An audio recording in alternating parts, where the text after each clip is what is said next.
Alors, la motivation de la commune pour réhabiliter ce bâtiment est multiple. D'abord, c'était un bâtiment qui appartenait à la commune depuis 2004-2005.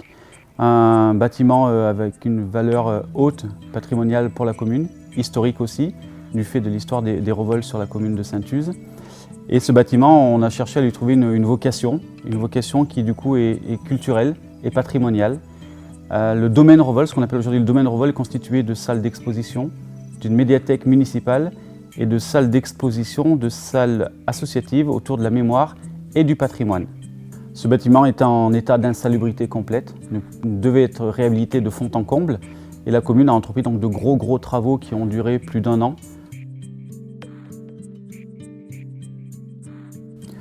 Le choix de l'énergie du bâtiment a été quelque chose de très discuté avec les architectes et avec la municipalité.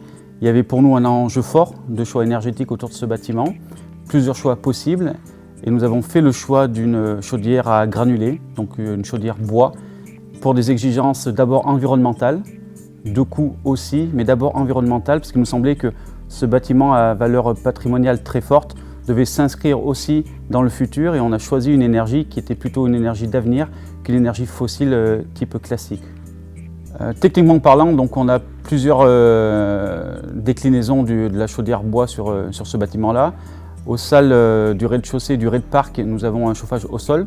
Donc le renouvellement et l'extension sud moderne a permis d'avoir une extension et du chauffage au sol qui permet de chauffer le bâtiment sur son premier étage.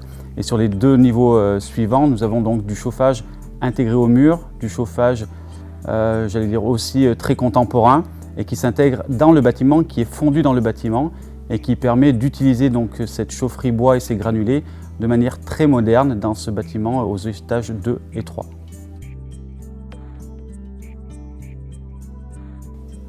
Alors, le choix économique du fournisseur également donc des granulés s'est fait parce que nous avions sur le territoire de notre communauté de communes des fournisseurs qui étaient en capacité d'assurer donc justement notre besoin en granulés bois. Donc nous avons évidemment fait un appel d'offres et nous avons privilégié l'aspect économique du territoire et le développement de notre entreprise pour pouvoir assurer notre fournisseur d'énergie.